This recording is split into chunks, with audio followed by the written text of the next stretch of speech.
multiple other attempts at the national level and an institutional level to mediate the challenges that are currently existing. And if any of those things come to fruition, depending on how these things play out in the coming days, we will have to make a judgment on whether we open or not, and when we do so, under what conditions. And that's the real thing. The two options at the table. Firstly, if we do not open in the next couple of days, then we are reaching a point of no return. And if we reach a point of no return, then we will have to make hard choices about closure, including the closure of residences. There is no point of having a university open and our residences open when no studying is taking place. That's the purpose of those residences, to house people that are studying. And at that point, we will have to make the appropriate decisions. Can you explain what you mean about closure? What do you mean? Is there a possibility of Wits shutting down and closing its doors? If we were confronted with, you see, there's three multiple possibilities. But if for instance, we're in a position where we can't guarantee the safety and security of individuals, then it would be unconscionable for us to open up. And in that context, the real danger is that it is a full closure of it. It will require the closure of its residences, the closure of its academic programs, the closure of its operations. Because the rest are really meant for that. I wish we were not in a position to be put there, and that's something that we are currently managing and trying to avoid. But if we do not get to a position where the academic program is resumed in the coming days, then we will confront the real possibility of having to close down Wits University as a whole. That option is not only a Wits option. It might require the closure of multiple universities in the system, and it would be disastrous for this country. It would be disastrous for public service, for its public hospitals, and all of the other services that are performed in this country. And that's why it's absolutely fundamental that people in the society, parents, students, professors, government, the corporate sector, all recognize the huge challenge that currently confronts us. These comments might attract retaliatory action from the SRC. The SRC has called you an intellectual thug on Twitter, adding that you don't quite understand the struggle that pushes them to demand free education. Do you have a response for that? Well, actually, I don't know who's made this statement. People say all kinds of irresponsible things. I wonder whether sometimes the people who make these statements even just blurt the first thought that pops up in their head. Because some of these things are so utterly outrageous that they're not even sensible in any normal world. So I don't know what the accusation is. I don't know why am I not. Actually, I think the fact that we haven't acted until now suggests that we've been very, very patient. For much of last week, I wasn't even in the country, as many of you know, and this thing was being managed by my colleagues. I don't know what they mean by thief. Can they put some accusation on the table? I've heard people make accusations of corruption. You know what? I'm very, very for audit to let somebody declare their name and make the accusation. And if the accusation is found to be true, I'll be forced out.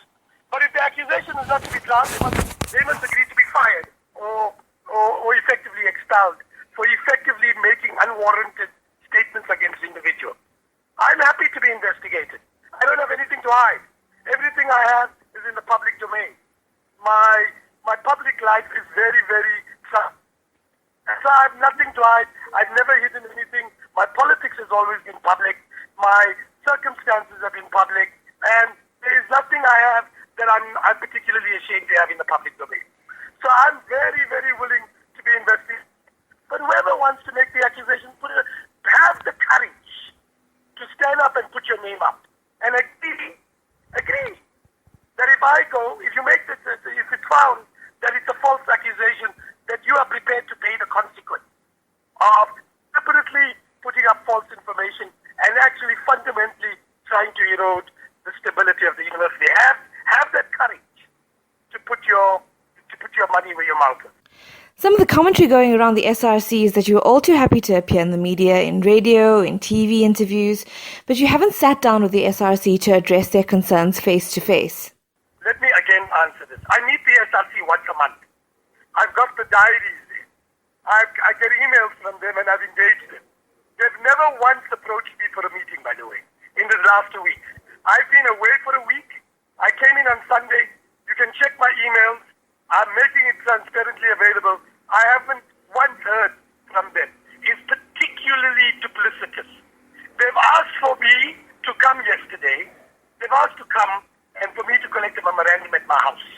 I made it very, very clear that when you come and ask me to come to my house, why do you want to come to my house? Is that a threat against my family?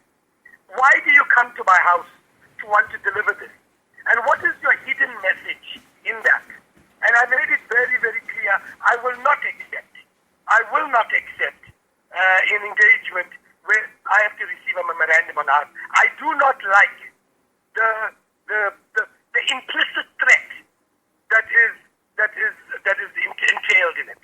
I find it unacceptable, unconscionable that people have the audacity to think that they provide politics like that. Now, there's other things that they want. They put up demands, a whole series of demands that they put up in the public domain. And we're happy to engage on that. If you ask me, I'll put a management team together to engage them on that.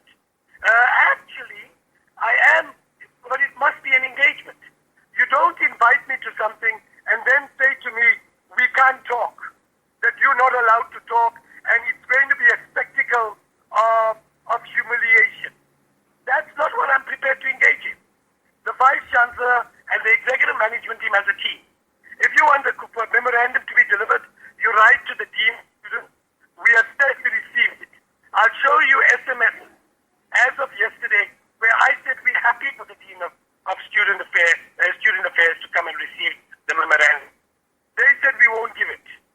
Now, we have a set of processes that you will engage in. And it's important that you engage as per the rules and as per what we've agreed. That's the point. Now, people also say to me that, you know what, I've not met. Come, tell me, show me, I'll show you my email. Show me a single time that they requested it. Show me a single time that we didn't put a team together. There's a particular duplicitous behavior. I'm told by people that we must get rid of private security. I'll make my telephone calls available. I'm on MTN. You can ask MTN, I'm prepared to sign that all my telephone calls with students of all parties, make it available, and you will see that student leaders have asked for private security at various processes and times of the last year. Particularly duplicitous. I've had people sit with me and engage me and say one thing in the public domain, and then when they see me quietly outside and they say, we're sorry, we don't mean that. Again, particularly duplicitous. Politics is played on principle. You don't play it in this kind of duplicitous way, because then you're creating a new generation of political elites that don't believe in principle, that are opportunistic and think that politics is about spectacle rather than service. That's the problem that we see. Now, let me answer one final question. I want to know why there is violence. Why are there people burning infrastructure of this country? And I have been publicly going out saying I find it unacceptable that you burn infrastructure that are public. I find it treasonous that you can burn public educational infrastructure in this country. It is obnoxious. It's outrageous. And I think that is something that I am saying publicly. People say to me, why am I in the media? My job as a Vice Chancellor is to be in the media. The student movement and their leadership have been sitting in the media for the last 2 weeks. They've been on the social media, they've been in the public media. When they get challenged publicly, they start crying foul and say, why are you in the media? That's nonsensical. Why are they in the media? Why have they been playing in the media for the last 10, 15 days? And why shouldn't I be in the media? That's my job as a Vice Chancellor. A Vice Chancellor's job is to engage in the public domain, and it's to articulate the interests of the institution in the public domain. That's what I am doing. That's part of my job. And who is it to tell me what I should be doing in my role as Vice Chancellor? That's my job. That's my experience. That's what I do. who they don't have a right to tell me what my job is about. If my job is not, if I'm not performing it well, then the council will make a commentary on that. But you want to judge a vice chancellor, not me and anybody in this country. You judge them on the outputs that they are meant to produce. How much research? How much teaching? What are the finances? How are they doing in projecting the institution? You don't judge them on the political line they carry. What kind of nonsense is this? That's not how vice chancellors get judged anywhere in the world. And that's the problem with the protesting leadership. If you want to be serious about judging university, then judge us on the real thing. Take us in the last 4 years that I've been here. How has our transformation targets improved? At professoriate level, at changing the listening level. How are our finances improved? What is our research output? Up 40%. Our pass rate up to 2%. That's what you judge a vice chancellor on. So, people make very loose comments. If it hadn't been the student movement, I would have taken them to court. Because if you want to be able to make loose comments, you must be able to understand the outcome. But I haven't responded because they are students. And sometimes I expect overly exuberant responses that sometimes border on irresponsibility. I learned to say, I got to live with that. That's the nature of what I have to live with. But people must be starting to have held responsible. People say they want to be treated as adults. Well, if you want to be treated as adults, you behave as adults. You behave with a sense of responsibility. You do not destroy the society. You do not destroy higher education. You remember that institution you're only in custodian of. You're only a custodian of. It's for future generations. And it's not your responsibility to destroy that infrastructure because future generations will judge you. And that's my job as a vice chancellor, to make sure that this infrastructure stands for future generations. Now, I'm not going to respond to the particular idiotic tweets. I mean, in Twitter you have some reasonable comments, and then you have the extremes and the crazies of all sides. I'm not responding to the crazies, whether of the far left or the far right. My responsibility is to make the right decision. And that's what this game plan is. And I don't make it as Adam Habib. We act as an executive team.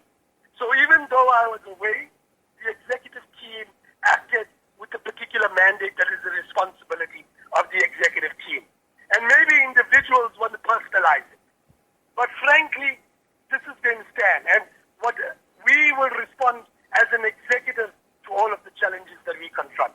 When the executive team sent out its email yesterday to everyone about the poll on whether the university should open or close, there was an invitation to respond to an email address. Was there any response from the students or academic staff or members of the public at all over whether the poll would be a good idea or a bad idea? No, we haven't had the poll yet. The poll will start probably on Thursday, and so we will have to wait for that. Obviously, I have had many people that have said that the poll is a great idea. We've had some people who've argued that the poll, who've written to me and said that the poll they don't think is a useful idea, and there have been two arguments for that. One is an argument that says I shouldn't be discussing. My mandate as a vice chancellor is to keep the place open, and I should just make my decision as a vice chancellor. I don't have to consult anybody in this regard, and I shouldn't feel obliged to get the universities or the broader university view on that. That's the one argument. The second is that actually the politics of the majority should not impact, the views of the majority should not impact on the decision of a leadership or a group of activists who are interested in social justice causes. Now, my view is a very simple one. Firstly, the poll is to gauge sentiment. And any sensible manager and executive does try to gauge sentiment and understand the environment before making decisions. And that's what we as an executive are doing. For the second view, that actually social justice advocates are not subject to the views of a majority. I've said that I think that was a dangerous vanguardist attitude. That some people think that they have the wisdom to pronounce a whole or for an entire community. And it's especially if you, a student representative council or any representative structure, you should be very open to hearing the views of your own constituency, because you're meant to be accountable to your own constituency. If you don't want to know the views of your own constituency, the very constituency that you're supposed to be accountable with, then we're creating and replicating the failures of our past, where we create a political elite that is accountable to no one but itself. And that is a dangerous, dangerous attitude to build and culture to build in a society. And so, at the moment, I've got a lot of letters from individuals giving me their viewpoint, one way or the other. But effectively, there is no poll, and the poll will open hopefully on Thursday. And effectively, we will have a good sense of what people's views at Wits are, both of staff and of students, around whether they want the academic program to continue and under what conditions. In the email that was sent around to staff members yesterday, it was said that one could vote anonymously. Can you talk me through this process? Because I imagine there are a few students who want to maintain their anonymity over the fear of reprisals. Yeah, and I think that's a lot of people who don't want to stay. We obviously have to tie, we have to be able to tie people's votes to their identification that they are valid members of the university community. So we obviously have to see a situation where effectively I have to check whether they are students, etc. But we have a very simple way to do it. I mean, there are mechanisms we have in the university where students can sign on through their student numbers and be registered, and they vote in a particular way, etc. We're not interested in identifying who particular individuals are and how they voted. Our interest is to know what the collective view of the community is. That's effectively what we are. And the data that will be reported will be simply reported on two fronts. On the one hand, how many people turn up to vote. Two, how many people turn up to vote effectively voted yes. And the third, how many people voted no. That's the only data that we want, because that gives us a sense of what the university community is saying. The only other thing we probably will identify is whether it was an academic or whether it was a student, so that we can distinguish between the academic community and the student community. Other than that, there will be no other forms of identification that we will make available. In the email, you mentioned as well that members of the public can weigh in on the situation. Does this still apply? And is there an anonymous factor to it? So that's two things. I mean, by the way, this is a generic statement, not Adam Habib's statement. It's a management statement. The second thing is that we will firstly be announcing the results in the public domain. That is something that we think is important. And I have been receiving a lot of commentary from the public about this is what they think and this is what their concerns are, etc. Both members of the university community and others. And we will be looking at a mechanism that will capture their views. So you will have seen we put up a blog in which we anonymized the number of people who wrote and put up some of their thinking on the challenges that we have. And we'll probably look at mechanisms like that. There's just one more question I have, Professor, and it has to do with the fears of students who are just about to graduate. Those students are just about to enter the workforce to get the prerequisite work experience they need to complete their degrees. These are people typically like medical students or law students who are needing to do articles and internships. If this entire situation does not resolve itself, what happens to these particular students? That's what I'm so concerned about. Their concerns and those of the other students. Because effectively, let's put it, we produce, not Wits, but the country as a whole, something in the region of 12 to 1,400 doctors. That means if they don't qualify this year, effectively, what happens to those doctors? The public health system will have 1,200 to 1,400 fewer doctors. The same for engineers. The same for a whole host of other professions. And the impact on the society would be dramatic, and the impact on the individuals will be dramatic. This is why I wonder whether the protesters truly understand the consequences of their actions and what If they claim to represent the interests of society and the poor in the society, by forcing a shutdown, they'll destroy the very society they're talking about. And they'll destroy the interests of the very people that they're talking about. That's the tragedy of what we see. And that's what has to be addressed. And the problem is, when I say this publicly, as I've said over the last 24 hours, then people say, why are you in the public domain saying it? I'm saying it because it needs to be heard. Because our future, our collective future as a society, is dependent on this. And it must not be said that the vice chancellors were not heard and did not warn what the consequences of these actions are. Professor Habib, thank you for your time.